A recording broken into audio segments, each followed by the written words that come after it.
Please subscribe.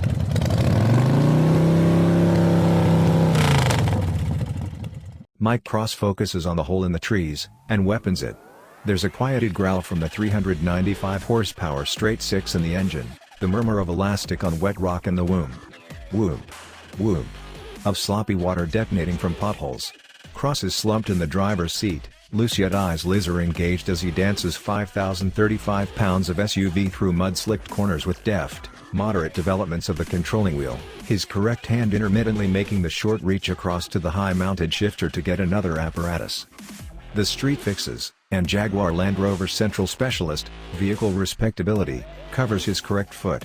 We hit 100 miles per hour, hovercrafting over the cratered surface on the long travel air suspension.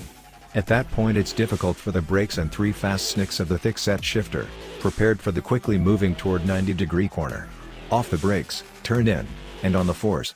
The enormous SUV slides nimbly for a minute before being gathered with a speedy flick of the wrists. The four-wheel drive framework burrows through the surface slush and moves us toward the following corner. We hit 100 miles per hour. What's more, in a Land Rover Defender, no less, the all-new, 2020 model year long wheelbase 110, controlled by JLR's new turbocharged, gentle half-breed 3.0-liter motor, to be exact. In the high-spec HSE model I'm riding in, which stickers at $69,375, it has an 8-speed programmed transmission, PC-controlled all-wheel drive, stature movable air suspension with variable rate stuns, 20-inch composite wheels, versatile voyage control, and a decent comfortable inside with warm cowhide seats, atmosphere control, and a condition existing apart from everything else infotainment framework.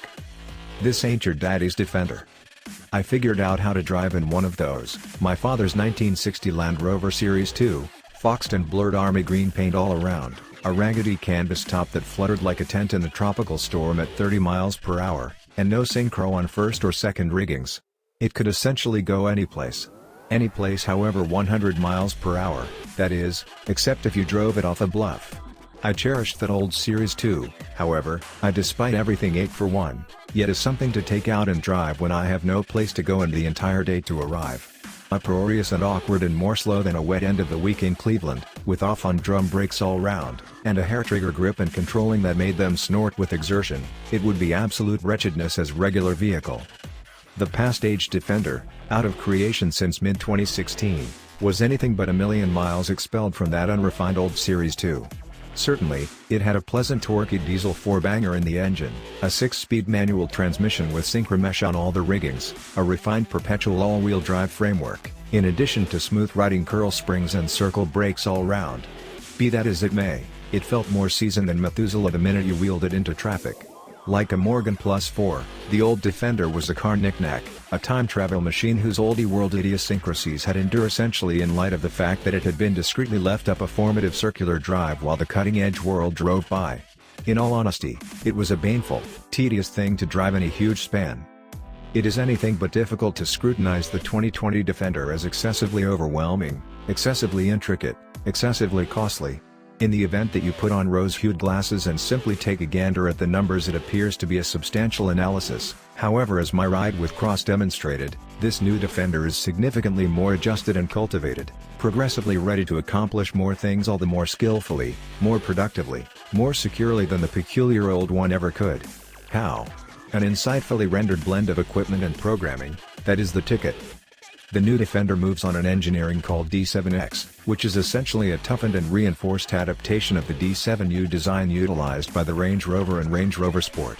Also, it makes a big appearance JLR's most exceptional electronic engineering and infotainment interface yet, with consistently on 4G and 5G, in addition to voice enactment and over-the-air programming update capacity. It was a given that the vehicle must be the best vehicle accessible rough terrain, Cross says, yet once that was accomplished, through the equipment, truly, we needed to make the vehicle comparable to it might be on street. The new Defender has an extremely hardened all-aluminum monocoque structure, multiple times stiffer than normal body on outline rough terrain driver, and multiple times stiffer than the best, says JLR building boss Nick Rogers, and suspension parts, however fundamentally fortified, with which Cross and his advancement engineers were profoundly commonplace. The most fascinating test was building up the vehicle's driving character, he says. I needed it to drive like it looks. I needed it to feel like a simple vehicle despite the fact that it has numerous advanced frameworks, to have this associated, strong feel. The Defender's profound advanced neural system permitted Cross and his group to dial in the on-street dynamic capacity they needed while keeping the rough terrain ability that is centered to the Defender brand. The principal building bargain was over the measure of wheel travel. More is in an ideal situation street, yet that has an immediate outcome to body move on street, says Cross, who surrenders the more in-your-face 4x4 fans in the group presumably would have favored a touch more travel to improve enunciation in extraordinary rough terrain circumstances. In any case, when the group had concurred what the wheel travel would be, Cross says, it was only a question of tuning. By present-day SUV measures the Defender feels moderately delicate and extravagant, and it moves through corners. Be that as it may, there's a superb beauty to everything, similar to that of an old-fashioned Range Rover, however considerably more deftly controlled. We took a couple of hot laps of the landing area test streets at Gayton, at one point taking the Defender through a quick, oily sweeper at a little more than 100 miles per hour, delicately prodding the great Pirelli Scorpion Zero all-season tires to the edge of their footing coefficient. As Cross illustrated, the Defender has none of the stumbling three-wheeling parity act you get when pushing a Mercedes-Benz G-Class through tight, high-footing corners. Roll is fine as long as the roll damping is very much aligned, says Cross, who began his car profession as an understudy at Land Rover 44 years back. In any case, unexpectedly, has burned through its greater part sharpening the ride and treatment of quick Jaguar vehicles and sports autos. I think the driver most likely feels the pace of move more than the move point. Sentimentality isn't what it used to be. JLR realizes that for it to be a business achievement, the 2020 Defender must not exclusively be an SUV with character and capacity that gives proper respect to its past.